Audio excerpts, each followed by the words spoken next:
اب آپ کیا سمجھتے ہیں کہ عمران خان صاحب کے صاحبزادے امریکہ میں اس وقت موجود ہیں؟ انہوں نے مختلف کانگریس مین سے ملاقاتیں بھی کی ہیں، کچھ ٹویٹس بھی آپ کی نظر سے گزرے ہیں، تو کیا آپ کو لگتا ہے کہ کوئی پریشر وہاں سے آ سکتا ہے؟ اور اگر آتا ہے تو آپ کی حکومت کیا سمجھتی ہے؟ ایک وقت میں تحریک انصاف سڑکوں پہ ہوگی، دوسری طرف امریکہ کے اندر ان کے صاحبزادے لوگوں سے ملاقات کر کے پریشر بلڈ اپ کریں گے، میڈیا سے بات کریں گے، تو کیا آپ سمجھتے ہیں چیلنج ہے آپ کے لیے؟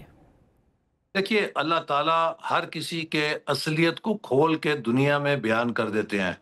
یہ وہی لوگ ہیں جنہوں نے قوم کو بیوقوف بنایا تھا، ایبسلیوٹلی ناٹ کہہ کے، گاڑیوں کے پیچھے بڑے بڑے بینر لگائے اور کہا کہ جناب پاکستان کی خود مختاری کے سب سے بڑے چیمپئن بانی پی ٹی آئی ہیں۔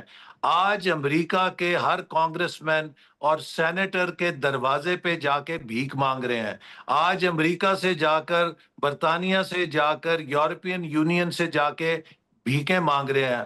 دیکھیے، میں امریکہ کی بہترین یونیورسٹی سے پڑھا، مجھے جھوٹے مقدمے میں عمران خان صاحب نے گرفتار کیا، اسی سیل میں بند کیے جہاں آج وہ بند ہیں۔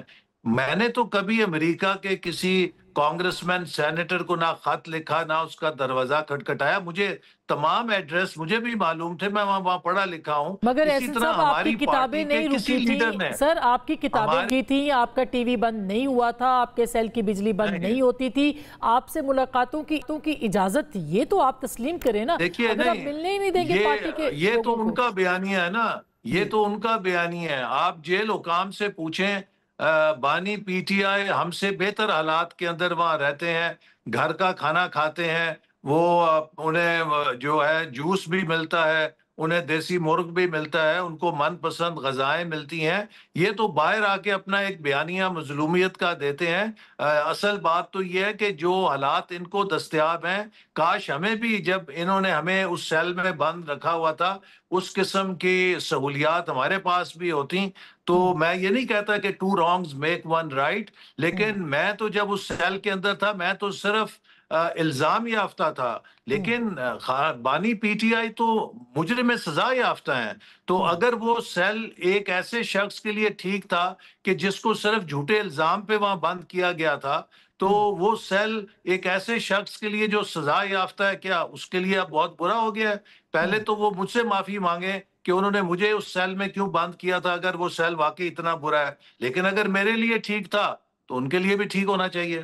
اچھا، اب یہ بھی سر بتا دیں، ایک تو وزیر خزانہ اور وزیر خارجہ اس وقت دونوں امریکہ کے اندر ہیں، کیونکہ آپ امریکہ کی بات کر رہے تھے، اور ٹیرف نے طے ہونا ہے، تو کیا آپ کی ایکسپیکٹیشن ہے اس کے حوالے سے؟ اور دوسرا کہ ٹھیک ہے، ہم نے ایک اوپر جنگ تو جیت لی ہے، لیکن یہ جو معیشت کا محاذ ہے، یہ جو مہنگائی کا محاذ ہے، جو آپ کہتے ہیں مہنگائی جو ہے وہ کم ہو گئی ہے، عام آدمی کی زندگی پہ کوئی فرق نہیں پڑ رہا، اس کو آپ کس طرح سے دیکھیں دیکھیے گے اور نمٹیں گے اس سے؟ دیکھیے جی، اس وقت جو مہنگائی کی شرح ہے، اس کے بڑھنے میں بہت نمایاں کمی ہوئی ہے۔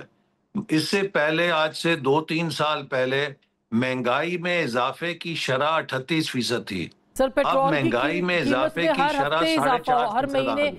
سر مہینے میں 2 مرتبہ پیٹرول، اور وہ بھی عالمی سطح پر قیمتیں کم ہیں، اور آپ بڑھا رہے ہیں نہیں، اس کی دیکھیے، قیمتوں کو، جی میں لیوی آپ جو ہے سے وہ کروں، 100 روپے دیکھیے، تک آپ جائیں گے۔ جی جی آسمہ شرائع صاحبہ، دیکھیے اس کی وجہ ہے اس لیے کہ جو عالمی تیل کی منڈیاں ہیں اور ہماری پرائس فکسیشن میں ایک لیگ ہوتا ہے۔ جب ایران کی اور اسرائیل کی جنگ لگی تو اس دوران ایک مہینے میں جو آئل پرائسز انکریز ہوئی تھیں، وہ اب آ کے ان کا ہمارا جو فارمولا ہے اس کے اندر وہ ریفلیکٹ ہو رہی ہیں۔ لیکن اس کے ساتھ ہی جب یہ فیز ختم ہوگا تو پرائسیں ٹھیک بھی ہو جائیں گی۔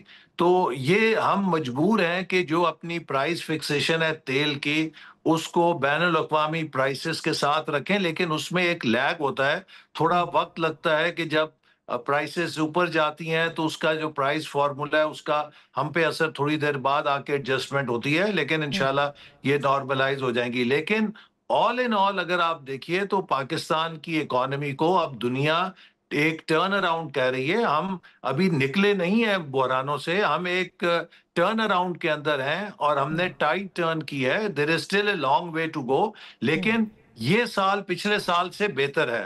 اور انشاءاللہ آنے والا سال اس سال سے بہتر ہوگا اور اس سے آنے والا سال اس سے بہتر ہوگا. اسی طرح ہم آگے بڑھیں گے. جب بھی آپ کبھی معاشی مسائل میں جاتے ہیں تو اس سے نکلنے کا راستہ کوئی بجلی کا سوئچ نہیں ہوتا کہ آن کریں تو ایک دم روشنی ہو جائے گی. اس میں 2 سال کا لیگ ہوتا ہے.